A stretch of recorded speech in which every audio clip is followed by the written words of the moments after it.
नमस्कार विद्यार्थी मित्रों,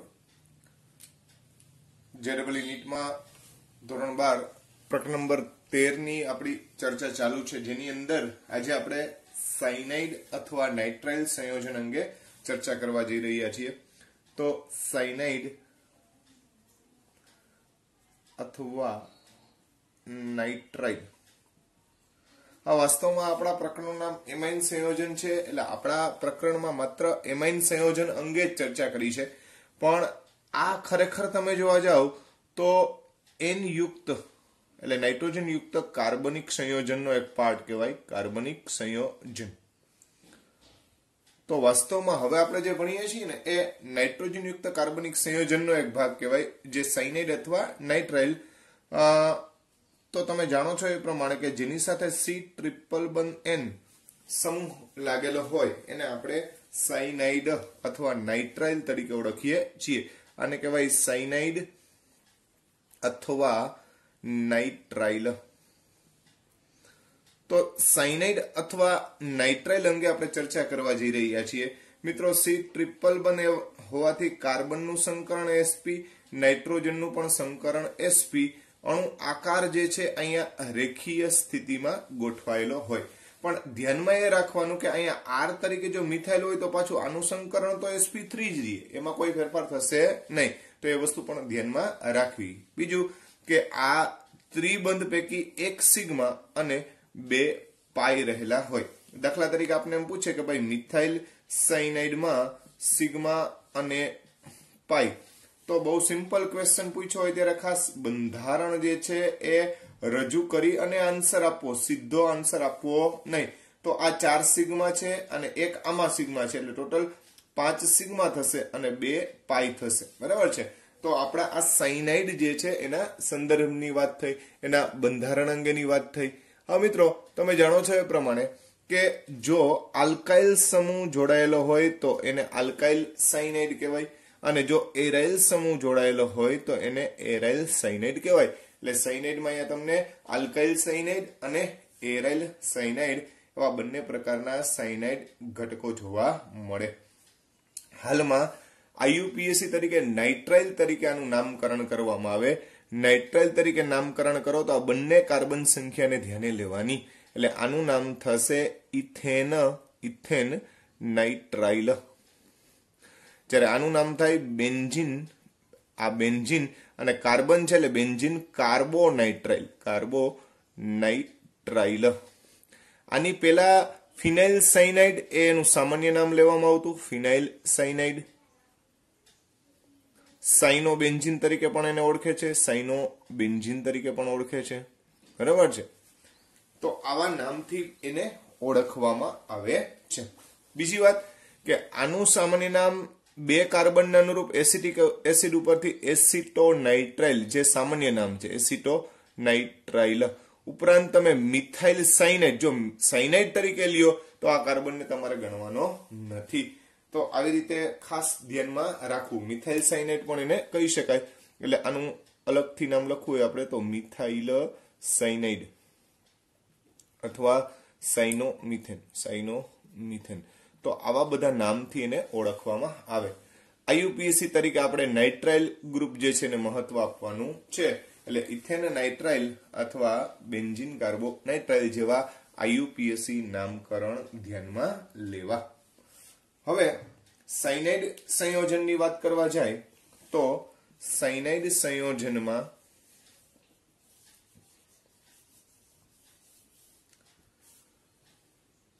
એના ગુણધર્મના સંદર્ભમાં આપણે વાત કરશું। તો ગુણધર્મ સાયનાઇડ સંયોજનના, તો મિત્રો અહીંયા ધ્યાનમાં એક વસ્તુ રાખજો, સાયનાઇડમાં સી ટ્રિપલ બંધ એન એમાં આના ઉપર આંશિક ધન વીજભાર, આના પર આંશિક ઋણ વીજભાર, કારણ કે આની પાસે અબંધકારક ઇલેક્ટ્રોન યુગ્મ રહેલું હોય, તો અહીંયા ધ્રુવીયતા રહેલી છે, એટલે આની અંદર ધ્રુવીયપણું હોય, ધ્રુવીયપણું માટે આલ્કેન કરતા સાયનાઇડના ઉત્કલન બિંદુ ઉચ્ચ, પરંતુ આમાં એચ બંધ ન રચાય. તમે જોઈ જ શકો છો કે સાયનાઇડ જે છે એમાં એચ બંધ શક્ય નથી, બરાબર છે, કેમ કે અબંધકારક ઇલેક્ટ્રોન યુગ્મ ધરાવતા ઘટક સાથે એચ તો જોડાયેલો નથી. માટે એટલે એચ બંધ ન રચાતો હોવાથી અનુવર્તી કાર્બોક્સિલિક એસિડ, આની કમ્પેરિઝન કાર્બોક્સિલિક એસિડ અથવા આલ્કોહોલ સાથે કરો તો કાર્બોક્સિલિક એસિડ કરતા ખૂબ નીચે છે, બરાબર છે. એટલે ખાસ ધ્યાનમાં રાખજો, કાર્બોક્સિલિક એસિડ કરતા એના ઉત્કલન બિંદુ પ્રમાણમાં કેવા હોય? નીચા હોય. બીજું, સાયનાઇડ સંયોજનો, સાયનાઇડ પ્રમાણમાં સુગંધીદાર ઘટક હોય, સુગંધી,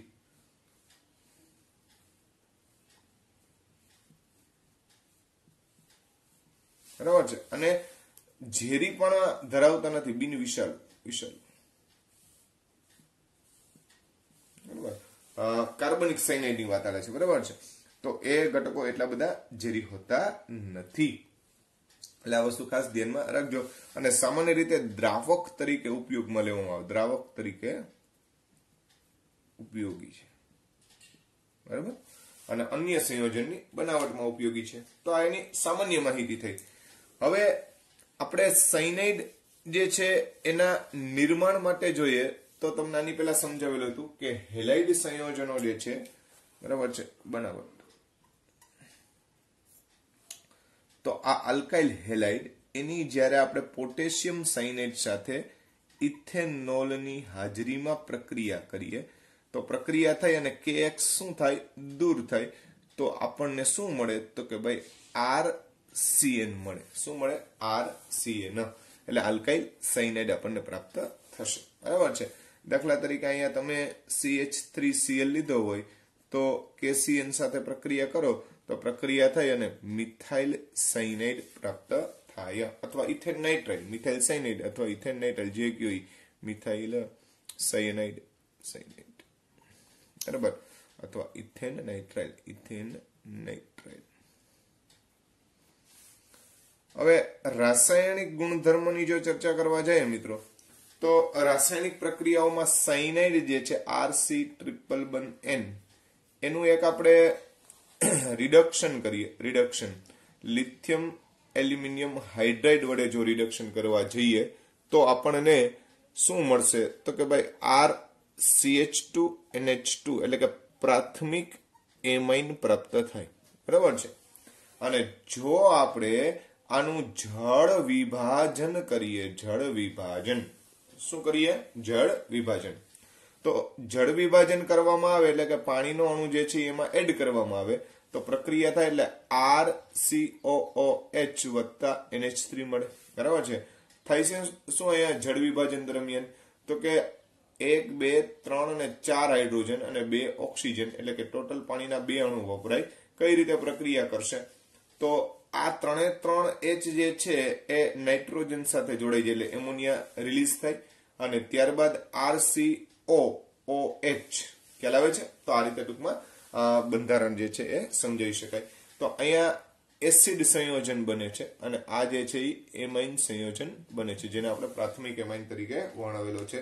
આ જે છે એ આપણો સાયનાઇડ સંયોજન છે.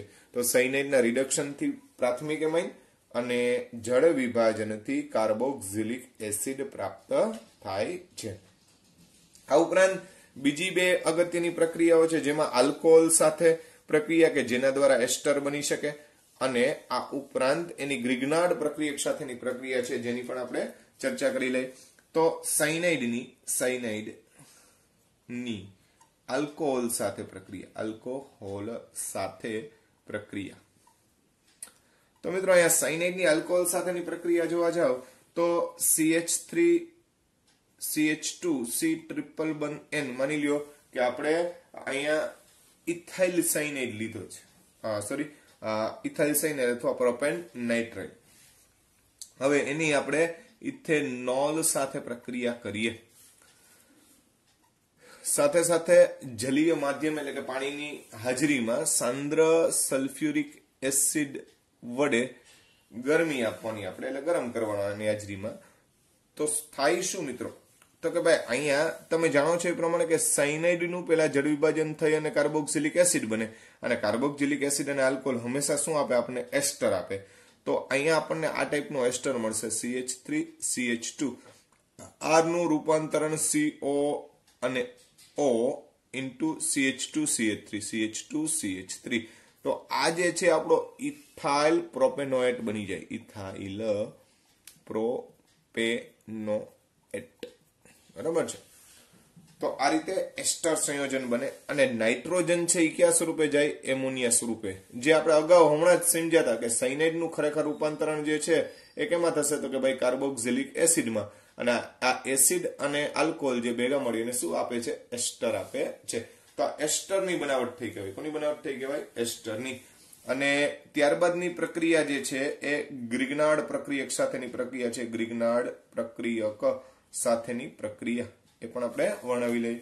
તો ભાઈ ગ્રિગ્નાર્ડ પ્રક્રિયક સાથેની પ્રક્રિયા જોવા જાવ તો RC ટ્રિપલ બંધ N એટલે કે આલ્કાઇલ સાયનાઇડ છે, એની આપણે RMgBr આલ્કાઇલ મેગ્નેશિયમ બ્રોમાઇડ સાથે પ્રક્રિયા કરીએ તો RC ડબલ બંધ N, બરોબર ધ્યાન રાખજો, આ એક બંધ તૂટી જશે, N હારે MgBr જોડાય, કેમ કે મેગ્નેશ આ ભાગ પોઝિટિવ હોય, આ ભાગ પ્રમાણમાં કેવો હોય, નેગેટિવ હોય, બરાબર છે। તો આ નાઇટ્રોજન જે છે એ પ્રમાણમાં નેગેટિવ, કાર્બન છે એ પોઝિટિવ, તો એની સાથે શું જોડાઈ જાય, R। હવે આનું આપણે જળ વિભાજન કરીએ, શું કરીએ, જળ વિભાજન। તો મિત્રો આ જળ વિભાજન દરમિયાન અહીંથી ડબલ બંધ તૂટી જાય અને આને ઓક્સિજન મળે અને આને ડાયહાઇડ્રોજન મળે, બરાબર છે। તો આ જે છે નિપજ, અંતિમ નિપજ શું મળે, તો કે RC ડબલ બંધ OR, RC ડબલ બંધ OR અને સાથે સાથે NH2 MgBr, બરાબર છે। તો આ રીતની આપણને નિપજ પ્રાપ્ત થાય। દાખલા તરીકે તમે અહીંયા મિથાઇલ સાયનાઇડ લીધો હોય અને અહીંયા જે છે એ મિથાઇલ મેગ્નેશિયમ બ્રોમાઇડ લીધો હોય તો આ CH3COCH3 એટલે અહીંયા જે છે આપણને એસિટોન પ્રાપ્ત થાય, અહીંયા શું પ્રાપ્ત થાય, એસિટોન, ખ્યાલ આવે છે। તો આ રીતની આખી જે છે એ આપણી નિપજ પ્રાપ્ત થતી હોય છે। તો આ સાયનાઇડ સંયોજનો વિશેનું વર્ણન થયું, કોના વિશેનું વર્ણન થયું, સાયનાઇડ। હવે સાયનાઇડ જેવી જ વાત એક નાનકડી આઇસોસાયનાઇડ જે છે એના સંદર્ભમાં પણ કરી લઈએ। સાયનાઇડ કરતા વિરુદ્ધ નેચર ધરાવતા ઘટકો કે જે આપણે આઇસોસાયનાઇડ તરીકે લઈએ છીએ, આઇસોસાયનાઇડ। હવે આઇસોસાયનાઇડ જે છે એ આપણે RNC તરીકે લઈએ છીએ, કેના તરીકે લઈએ છીએ, RNC એટલે કે આઇસોસાયનાઇડ। મિત્રો અહીંયા બરોબર ધ્યાન રાખજો, RNC જે છે એમાં પ્રમાણમાં ધ્રુવીયતાની અંદર સંદર્ભમાં ફેર થાય, કેમ કે અહીંયા જે છે નાઇટ્રોજને પોતાના અબંધકારક ઇલેક્ટ્રોન યુગ્મનો યુઝ કરેલો છે, બરાબર, એટલે આના પર પોઝિટિવ ચાર્જ આવે, આના ઉપર પ્રમાણમાં કેવો ચાર્જ આવે, નેગેટિવ। હવે વાસ્તવમાં નાઇટ્રોજનની વિદ્યુત ઋણતા કાર્બનથી વધુ છે, બરાબર છે, છતાં પણ નાઇટ્રોજન પર ધનભાર છે, માટે આ વિરુદ્ધ નેચર કહેવાય, વિરુદ્ધ, બરાબર છે, વિરુદ્ધ નેચર। હવે જ્યારે વિરુદ્ધ નેચર હોય ત્યારે પ્રમાણમાં આ ઘટકો એટલા બધા સ્થાયી ન કહેવાય, બરાબર છે, એટલે આવા સંયોજન પ્રમાણમાં ઓછા સ્થાયી છે, બરાબર છે। આથી તેના ગલન બિંદુ, ઉત્કલન બિંદુ સાયનાઇડ કરતા પણ કેવા હોય, નીચા હોય, આ ખાસ ધ્યાનમાં રાખજો, બરાબર છે। સાયનાઇડ જે છે એના કરતા પણ આઇસોસાયનાઇડ જે છે એ પ્રમાણમાં ધ્રુવીયતા જે છે એ વિરુદ્ધ હોય, બરાબર છે। આમ જોવા જાવ તો દ્વિધ્રુવી લાક્ષણિકતા, પણ વિરુદ્ધ લાક્ષણિકતાના કારણે થઈ અને પ્રમાણમાં એના કરતા પણ એના ગલન બિંદુ, ઉત્કલન બિંદુ પ્રમાણમાં કેવા હોય, નીચા હોય છે। આ વસ્તુ આપણે ભૂલવાની નથી। અને સાયનાઇડ એટલે કે આઇસોસાયનાઇડ અથવા આઇસોસાયનાઇડ અથવા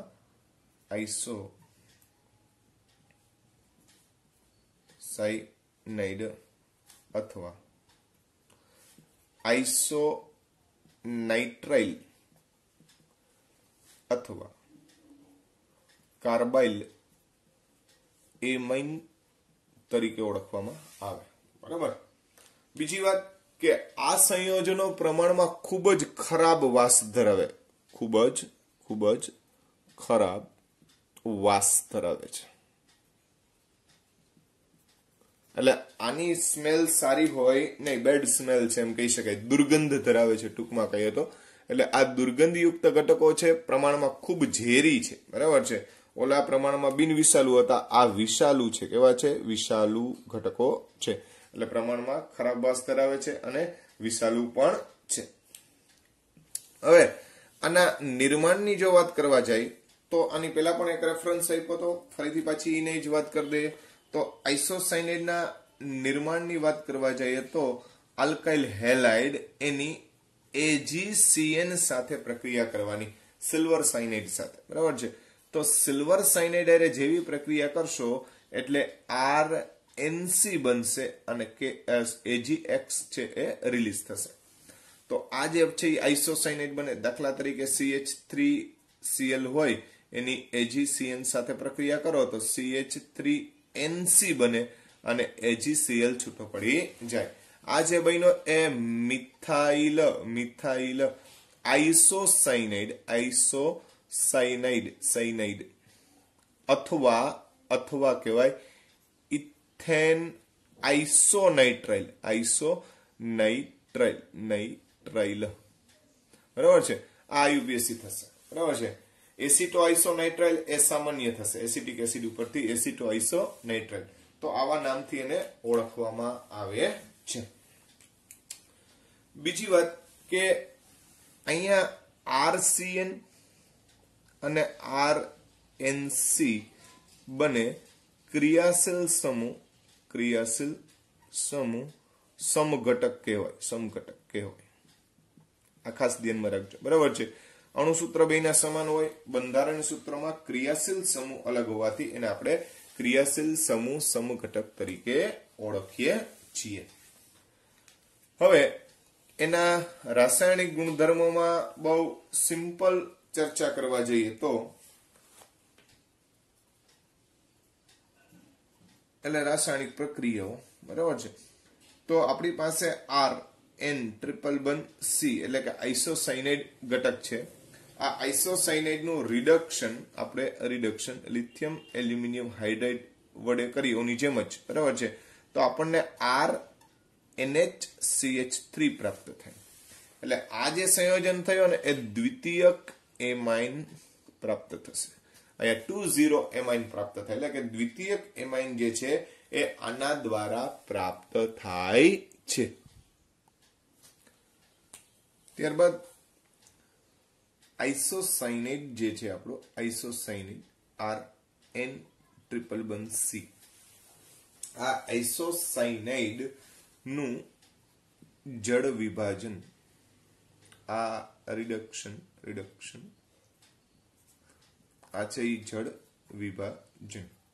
તો મિત્રો અહીંયા આપણે આલ્કાઇલ આઇસોસાયનાઇડ જે છે એને મંદ જલીય એસિડ ની હાજરીમાં જળ વિભાજિત કરી શકીએ. ખાસ ધ્યાનમાં રાખજો, આલ્કલી વડે એટલે કે બેઝ વડે જવી ન થાય. એટલે બેઝ વડે એનું જળ વિભાજન શક્ય બનતું નથી. RN=C જળ વિભાજન થશે, બરાબર છે. મંદ H2SO4 ની હાજરી લઈ લઈએ આપણે, મંદ સલ્ફ્યુરિક એસિડ.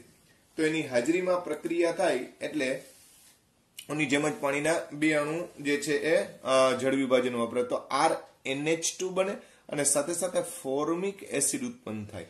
આ કાર્બનને યુક્ત શું ઉત્પન્ન થશે? ફોર્મિક એસિડ જે છે એ પ્રાપ્ત થશે.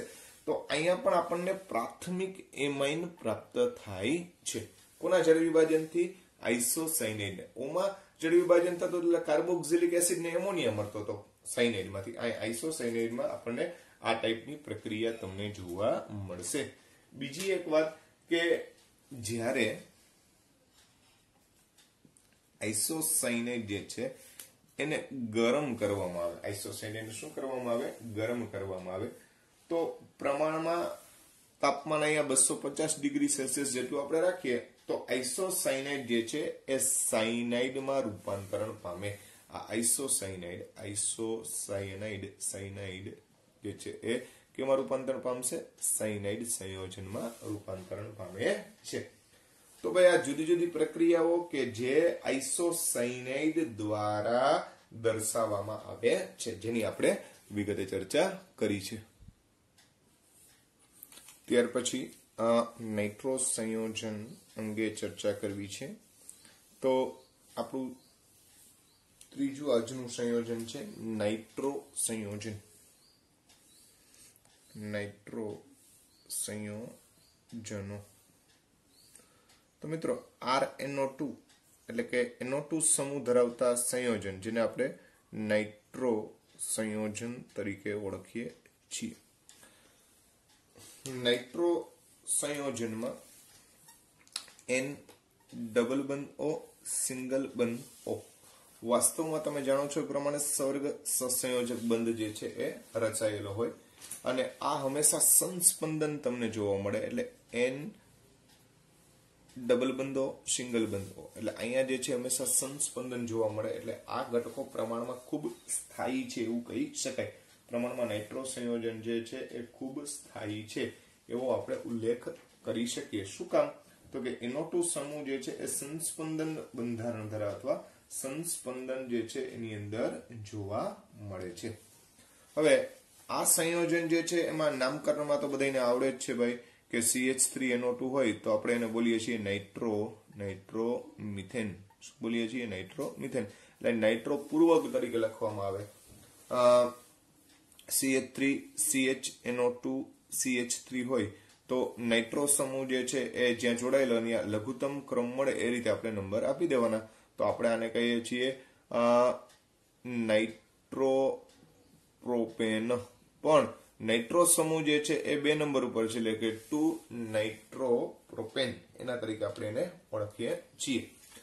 તો આ સામાન્ય ચર્ચા નાઇટ્રો સંયોજન માટેની થઈ. હવે નાઇટ્રો સંયોજન જે છે એની બનાવટના સંદર્ભમાં વિચાર કરવા જઈએ તો નાઇટ્રો સંયોજનની બનાવટ, તો એમાં નાઇટ્રો સંયોજન બનાવવા માટે આલ્કાઇલ હેલાઇડ એની આપણે સિલ્વર નાઇટ્રાઇટ એની સાથે પ્રક્રિયા કરીએ. હવે મિત્રો અહીંયા આને ઇથેનોલ જેવા દ્રાવકની અંદર દ્રાવ્ય કરવાનો, એટલે આલ્કોહોલિક સિલ્વર નાઇટ્રાઇટ લેવાનો. સિલ્વર નાઇટ્રાઇટ જે છે પ્રમાણમાં કેવો લેવાનો છે? આલ્કોહોલિક. અને વિઘટન માટે ગરમી આપશું તો બહુ સિમ્પલ વાત છે કે ભાઈ NO2 સમૂહ છે R સાથે જોડાઈ જાય એટલે RNO2 અને સાથે સાથે આપણે AgX પ્રાપ્ત થશે. આ જે છે એ આપણો નાઇટ્રો આલ્કેન છે. નાઇટ્રો આલ્કેન સંયોજન આપણને પ્રાપ્ત થયું. એટલે પેલી પ્રક્રિયા જે છે એ સિલ્વર નાઇટ્રાઇટ જે છે એની મદદથી આપણે નાઇટ્રો સંયોજન મેળવી શકીએ. આ ધ્યાનમાં રાખજો. હવે અહીંયા નાઇટ્રો સમૂહમાં તમને ખબર છે કે NO2 માં 2 શક્યતા. એક NO2 માં જો નાઇટ્રોજન જોડાય તો NO2 થાય, પણ ONO જોડાય તો આને આપણે શું બોલીએ છીએ મિત્રો? તો કે નાઇટ્રાઇટ બોલીએ છીએ. એટલે અહીંયા સાથે સાથે થોડી ઘણી નિપજ જે છે RONO સ્વરૂપે પણ મળે. વાસ્તવમાં તમે જોવા જાવ ને તો 70 થી 80% સંયોજન જે છે એ નાઇટ્રો આલ્કેન મળે, પણ બાકીનું જે છે એ આલ્કાઇલ નાઇટ્રાઇટ પ્રાપ્ત થશે. એટલે આ શક્યતાને પણ ભૂલવી નહીં. RONO જેને કહીએ, બરાબર છે. અહીંયા તમને ખબર છે કે અહીંયા નાઇટ્રોજન જો ડાયરેક્ટ જોડાય તો નાઇટ્રો કહેવાય, પણ ઓક્સિજન દ્વારા જે તે ઘટક જોડાતો હોય તો એને નાઇટ્રાઇટ કહેવાય. શું કહેવાય? નાઇટ્રાઇટ. તો આ વસ્તુ પણ ધ્યાનમાં રાખવી. દાખલા તરીકે અહીંયા ઇથાઇલ ક્લોરાઇડ લીધો હોય તમે, C2H5Cl લીધો હોય તો અહીંયા CH3CH2NO2 પણ મળે અને CH3CH2ONO પણ પ્રાપ્ત થાય. મેજોરિટી નિપજ નાઇટ્રોની હોય અને પ્રમાણમાં માઇનોરિટી નિપજ જે છે એ CH3CH2ONO ની રહેલી હોય. ત્યારબાદ નાઇટ્રેશન એટલે HNO3 વડે જો પ્રક્રિયા કરવામાં આવે તો એ બધાને ખબર જ છે કે નાઇટ્રેશન દ્વારા પણ આપણે નાઇટ્રો સંયોજન બનાવી શકીએ. દાખલા તરીકે આ નાઇટ્રેશનની વાત કરવા જાય, નાઇટ્રેશન તો CH3CH2CH3 આનું ફ્યુમિંગ HNO3 વડે આપણે ફ્યુમિંગ HNO3 વડે શું કરીએ? નાઇટ્રેશન કરીએ. પ્રમાણમાં ખૂબ ઊંચું તાપમાન લેવાનું. તો આ પ્રોપેન છે. હવે મિત્રો આ પ્રોપેન જે છે એમાં તમને તમામ પ્રકારના ઘટકો જે છે એનું મિશ્રણ, એટલે જ્યાંથી શક્ય બને, દાખલા તરીકે અહીંથી કટકો થાય તો આને નાઇટ્રો આપવાનો, એટલે CH3NO2 મળે વત્તા CH3CH2NO2 મળે વત્તા પ્રોપેન પણ શક્ય બને એટલે CH3CH2CH2NO2 મળે. એટલે આમ તમે જોવા જાવ ને તો નાઇટ્રો આલ્કેન નું મિશ્રણ મળે. આ નાઇટ્રોમિથેન છે, નાઇટ્રોમિથેન, આ નાઇટ્રોઇથેન છે, બરાબર છે, આ નાઇટ્રોપ્રોપેન છે અથવા 1 નાઇટ્રોપ્રોપેન છે. તો હંમેશા અહીંયા નાઇટ્રો આલ્કેન નું શું મળશે? મિશ્રણ મળશે. જેટલા કાર્બન હોય એ બધી શક્યતા બતાવવાની. એક કાર્બન અહીંયા ક્લેવેજ તૂટે તો 1 અને 2 વાળો મળે, બરાબર છે, ડાયરેક્ટ બાકી 3 મળે. અહીંયા તૂટે તો 1 અને 2 વાળો મળે. એટલે ઈ વારંવાર લખવાની જરૂરિયાત નથી, પણ શક્યતા બતાવવાની. 1 વાળો, 2 વાળો અને 3 વાળો શક્યતા રહે. દાખલા તરીકે 4 કાર્બન હોય, CH3 CH2 CH2 CH3, તો 4 કાર્બનમાં 1 વાળો અને 3 વાળો મળે, અને પછી અહીંથી તૂટે તો 2 વાળા મળે. એટલે 1 વાળા, 2 વાળા, 3 વાળા અને 4 વાળા શક્ય બની શકે. તો એ પ્રકારની ઘટના તમારે અહીંયા દર્શાવવી પડે. આ નાઇટ્રેશનની મદદથી જે નાઇટ્રો સંયોજનો પ્રાપ્ત થાય છે એના અંગેની ચર્ચા થઈ. આ ઉપરાંત અન્ય એક પ્રક્રિયા જે છે તો કે ભાઈ આલ્ફા ક્લોરો એસિટિક એસિડ ની NaNO2 સાથે પ્રક્રિયા કરતા. તો મિત્રો આલ્ફા ક્લોરોએસિટિક એસિડ એટલે તમે જાણો છો એ પ્રમાણે કે CH3COOH એટલે એસિટિક એસિડ, અને આલ્ફા એટલે આ કાર્બનને આલ્ફા કહેવાય. તો અહીંયા જો આપણે ક્લોરીન મૂકી દઈએ તો આને કહેવાય આલ્ફા ક્લોરોએસિટિક એસિડ. હવે આની પ્રક્રિયા આપણે NaNO2 એની સાથે પ્રક્રિયા કરીએ એટલે NaCl નીકળી જાય તો CH2NO2 COOH આપણને પ્રાપ્ત થાય. હવે મિત્રો આને ઊંચા તાપમાને ગરમ કરવાથી આમાંથી કાર્બન ડાયોક્સાઇડ નો અણુ રિલીઝ થાય એટલે CH3NO2 પ્રાપ્ત થાય અને CO2 રિલીઝ થશે, બરાબર છે. તો આ રીતે પણ નાઇટ્રોમિથેન એટલે કે નાઇટ્રો આલ્કેન આપણને પ્રાપ્ત થઈ શકે. તો આ નાઇટ્રો સંયોજનની જુદી જુદી બનાવટ અંગેની પ્રક્રિયાઓ થઈ. હવે નાઇટ્રો સંયોજનના રાસાયણિક ગુણધર્મો એની ચર્ચા કરીએ. તો નાઇટ્રો સંયોજન એના રાસાયણિક ગુણધર્મોની વાત કરશું. નાઇટ્રો સંયોજનના રાસાયણિક ગુણધર્મો એટલે રાસાયણિક પ્રક્રિયાઓ જે છે એની વાત કરીએ છીએ. તો રિડક્શનની વાત કરવા જઈએ, રિડક્શન નાઇટ્રો સંયોજનનું રિડક્શન કરવા જઈએ તો RNO2 મિત્રો જો એનું રિડક્શન એસિડિક માધ્યમમાં એટલે કે SN/HCl અથવા Fe/HCl વડે જો કરીએ એટલે એસિડિક માધ્યમમાં જો આપણે રિડક્શન કરવા જઈએ તો RNO2 કન્વર્ટ થાય RNH2 પ્રાથમિક એમાઇનમાં કન્વર્ટ થશે અને ઓક્સિજન જે છે એ પાણી સ્વરૂપે રિલીઝ કરી શકાય. આ અહીંયા પ્રાથમિક એમાઇન જે છે આપણને પ્રાપ્ત થયો, બરાબર છે.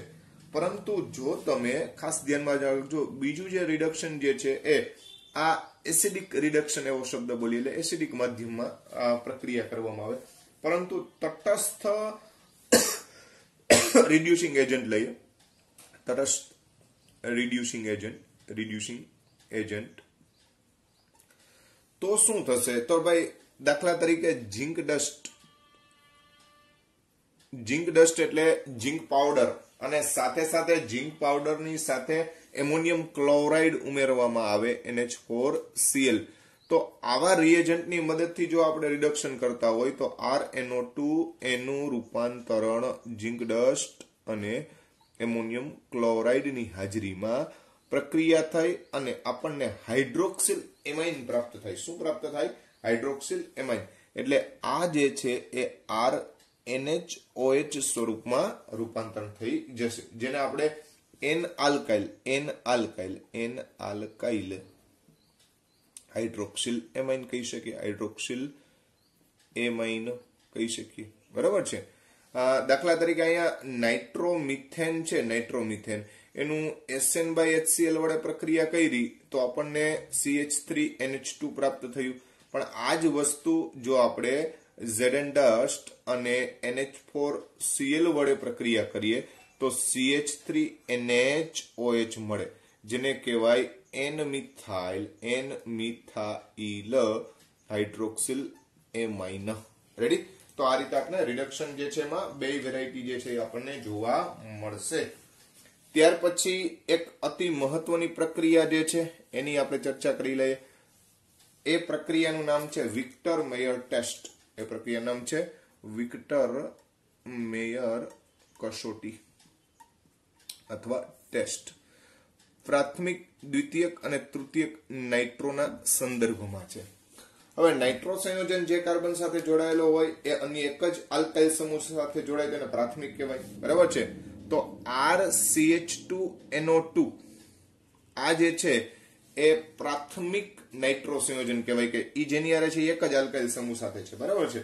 તો આની મિત્રો વિક્ટર મેયર પ્રક્રિયામાં આપણો નાઇટ્રસ એસિડ એટલે ખરેખર આપણે HNO2 સાથે પ્રક્રિયા કરવાની છે। નાઇટ્રસ એસિડ તો તમે જાણો છો એ પ્રમાણે N-double-bond-OH આ ખરેખર આ જે છે આપણો HNO2 થયો। શું થયો? HNO2 નાઇટ્રસ એસિડ કેવી રીતે બને એ તો ખબર જ છે, NaNO2 પ્લસ HCl, બરાબર છે, અગાઉ વાત આવી જ ગઈ છે। તો પ્રક્રિયા થાય એટલે અહીંથી પાણીનો અણુ જે છે આપણે રિલીઝ કરી દેવાનો, તો R પછી C પછી ડબલ બંધ NOH અને આપણો આ NO2 સમૂહ જે છે એ આપણને પ્રાપ્ત થશે। આને કહેવાય નાઇટ્રોલિક એસિડ, આને કહેવામાં આવે છે નાઇટ્રોલિક એસિડ, બરાબર છે। હવે આ નાઇટ્રોલિક એસિડની જ્યારે NaOH સાથે પ્રક્રિયા કરવામાં આવે, કોની સાથે પ્રક્રિયા કરવામાં આવે? NaOH એટલે સોડિયમ હાઇડ્રોક્સાઇડ। જેવી NaOH સાથે પ્રક્રિયા કરો એટલે શું થશે? તો કે આ નાઇટ્રોલિક એસિડ, આ એસિડ અને આ બેઝ, તો આ H જે છે એનું વિસ્થાપન Na દ્વારા થાય એટલે RC-NONA અને બાકીનું જે ઘટક છે એમનો જ રહીએ। તો મિત્રો આ જે છે એનો સોડિયમ ક્ષાર મળ્યો। શું મળ્યો? નાઇટ્રોલિક એસિડનો સોડિયમ ક્ષાર, બરાબર છે। તો સોડિયમ ક્ષાર જે છે એ પ્રમાણમાં લાલ કલરનો ઘટક છે। કેવા કલરનો છે? લાલ રંગ ધરાવે છે। અને લાલ રંગ હોવાના કારણે થઈ અને તમે આ પ્રાથમિક નાઇટ્રો આલ્કેન જે છે એની પરખ કરી શકો, એટલે 10 નાઇટ્રો આલ્કેન આ રીતે પરખ કરી શકાય। આ પ્રક્રિયાને આપણે વિક્ટર મેયર કસોટી કહીએ છીએ। હવે આ જ વસ્તુ દ્વિતીયક એમાઇન માટે વિચારવા જાઓ, આ જ વસ્તુ દ્વિતીયક માટે વિચારવા જઈએ તો RR અહીંયા આપણે RR NO2 અને અહીંયા ફક્ત એક જ H આવશે, ફક્ત કોણ આવશે? એક જ H આવશે, બરાબર છે। તો અહીંયા જે પ્રક્રિયા થાય એમાં આ N-double-bond-OH સ્વરૂપે બતાવી દે HNO2, તો અહીંથી HOH એટલે કે પાણીનો અણુ જે છે એ રિલીઝ થાય।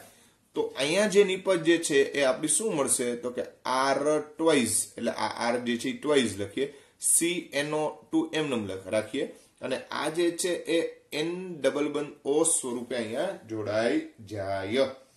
તો આ જે સંયોજન મળ્યું એને સ્યુડો નાઇટ્રોલ કહેવામાં આવે છે। શું કહેવામાં આવે? સ્યુડો નાઇટ્રોલ,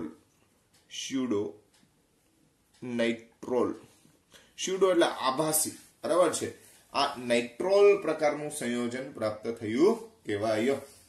હવે એને જ્યારે NaOH સાથે પ્રક્રિયા કરવામાં આવે, NaOH સાથે પ્રક્રિયા કરવામાં આવે તો આપણને બ્લુ રંગ અથવા ભૂરો રંગ પ્રાપ્ત થાય, બરાબર છે। તો એ દ્વિતીયક નાઇટ્રો આલ્કેન છે એવી સાબિતી મળે। એટલે જો લાલ રંગ પ્રાપ્ત થાય તો પ્રાથમિક છે, બ્લુ રંગ પ્રાપ્ત થાય તો દ્વિતીયક છે, અને તૃતીયક સાથે આ પ્રક્રિયા શક્ય બનતી નથી, બરાબર છે। તો આ રીતે વિક્ટર મેયર પ્રક્રિયા દ્વારા પ્રાથમિક, દ્વિતીયક અને તૃતીયક નાઇટ્રો આલ્કેન સંયોજન છે એને તમે અલગ પાડી શકો। તો મિત્રો અહીંયા આપણું જે કંઈ પણ નાઇટ્રોજન યુક્ત કાર્બનિક સંયોજન છે એના મોટા ભાગના આપણે જે કંઈ પણ ટોપિક્સ હતા એ બધા આપણે ડિસ્કસ કરી લીધા છે। આપણો અહીંયા પાઠ જે છે આપણે પૂર્ણ કરીએ છીએ।